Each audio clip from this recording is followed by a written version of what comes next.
to Warning TV. I'm joined here by the mighty Goldie.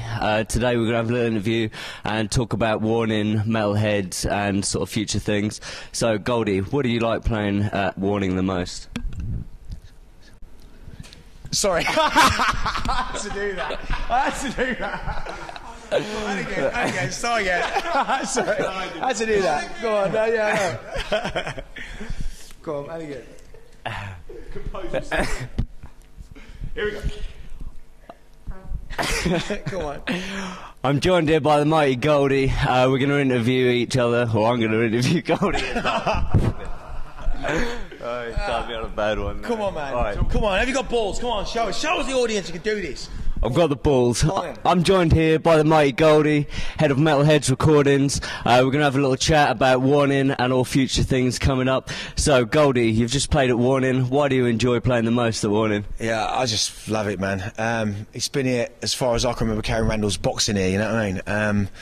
And it really is mad. It's just one of those places that's actually outside of London really still happening. I mean, I think a lot of it became saturated, but I think that drum and bass has been tumultuous anyway. It took a long journey up and down, and also the change of people around, you know, students leaving or coming back, or people just generally growing up, and that kind of changed. I think that's what's a really good thing, and I've seen it change over the years, but I think now it's a lot kind of older, a little bit more mature. You know, the sound's it's all coming back again, and it's brilliant. You know, you got from Andy to me to, you know, to kind of like Commix, and you got this whole mad influence. I think it's just generally, you know, Warning has always kind of been on the outside of that. And I think because it's outside of London, and it's, you know, in Cambridge, it's just had that kind of time to grow more organically. Do you know what I mean?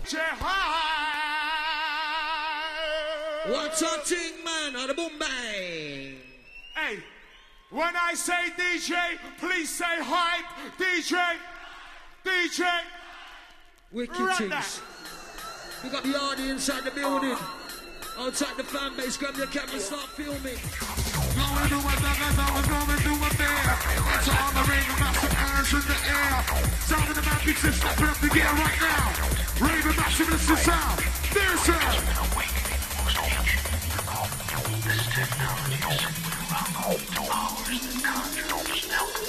Check it. From this setting, no boy can't take it. From this setting, no boy can't take it. From this setting, no boy can't take it. Yeah.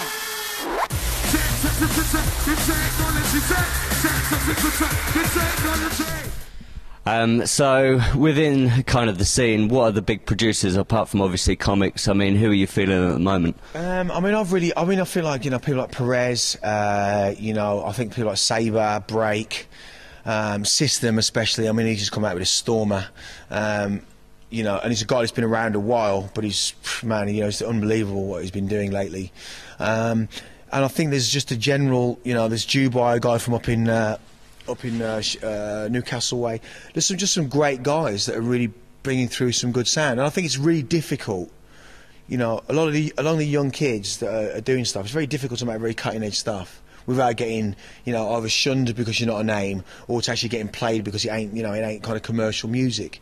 So that's kind of difficult. That's what I found with the Commix stuff. I found it very, you know, they probably got more chance of people playing their tunes and playing mine, because it's kind of, I grew up on this stuff, so my output on this is different. Whereas they've got this real, we can be played in a party, we can be played, you know, from you know, in your car. It's like got a real access all areas kind of sound to it, but it's got a lot of integrity.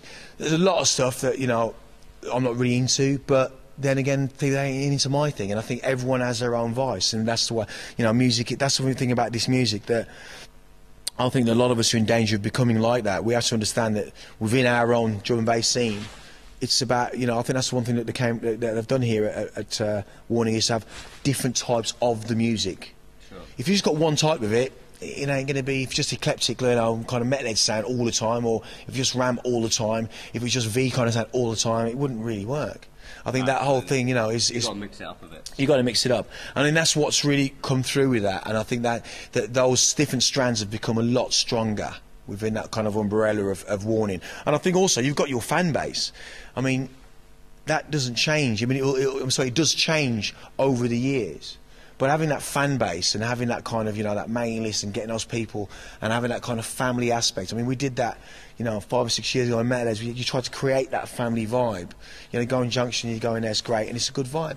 And it's a friendly atmosphere, and that's what you kind of need. That's part of it. That place rolling in a place. Bigging up all the crew in the front row, the middle row, the back row. All those having a good time, say yeah! It's standard. He knows it's standard. Trust me. Standardly.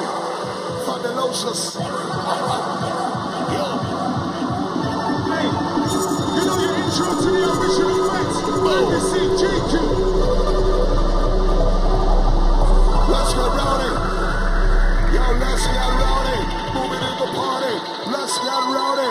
Moving in the party. Let's get rowdy. Moving in the party. Let's get rowdy. Let's get rowdy. Let's get rowdy.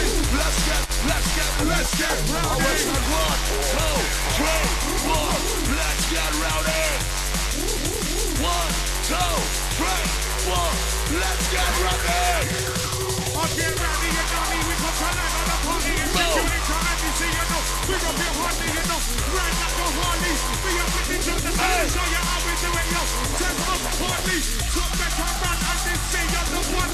Turntable mix up. This is how we come. Steve Roll, we control GQ Inja Gold. Warning, raise it. There's a lot of new sort of emerging technologies and stuff out at the moment, like for instance CDJs are getting better, they've got Final Scratch, Fresh is coming out with his sound weapon. I mean, what do you think of all these sort of new technologies, and have you embraced any of it? Are you using any of it? I'm just really, you know, I'll still play out CDs and records. I mean, sound weapon, what the hell's that? Anyway, I don't know, I just don't think, I like to be hands-on with it a little bit. I mean, yes, it is changing, but I think, you know, here I can come and I can play records because the sound system's good. People don't understand that, well, 90% of me not playing records is because the sound's usually shite, or they haven't set it up right, or the volume of the CDJs and it's all over the place. And someone's got Serato and they unplug it and it's taking you 20 minutes to get it sorted after. Once that levels itself out, I think it's down to preference and what you like. But I find it, I'm still getting my head around just being able to work out what pair of socks I'm going to put on, let alone what equipment I'm going to use. Do you know what I mean? I just like to play the tunes, and that's it. And I think that Chris said to me a while back, I'm like, you know, I run a record company and I'm trying to sell records, and he goes, that's a problem. You're trying to sell music, and he's got a point. You know, it's. You know, I remember some people at the front going, giving someone some stick, giving Shy some stick, going, you know, CDJ. I went, hang on a second, wait a minute, he's playing fucking music. What do you want? I don't care if you're playing it on the back of a Marmite jar, mate. As long as you're hearing it, it doesn't make any difference. You know, what do you want to do? Pull out like a cake and go, you see, I played it on a cake. You didn't realise that, did you? Do you know what I mean? You know, absolutely. Or I played it on a, you know, one of those keys, you know, a USB key. Imagine putting that in and just pressing play, and they couldn't see the decks, and they're all dancing around. Oh, but you wouldn't change your view then. What is that about? I think that a lot of those kind of people don't realise that, you know, we're just here to entertain, and you're here to be entertained, and you're here to hear the music. And if you're not, then there's the fucking door, you know, and that's the way I see it, you know what I mean? Excellent. Well, I've been Kai, this is the mighty Goldie, signing out for Warning TV. Stay tuned. Stay tuned. Warning. The next one is the 13th birthday party right here on the 12th of April. If you had a good fucking time tonight, say yeah! Yeah! Yo, listen. One more tune. One more tune. One more tune. One more tune. One more tune.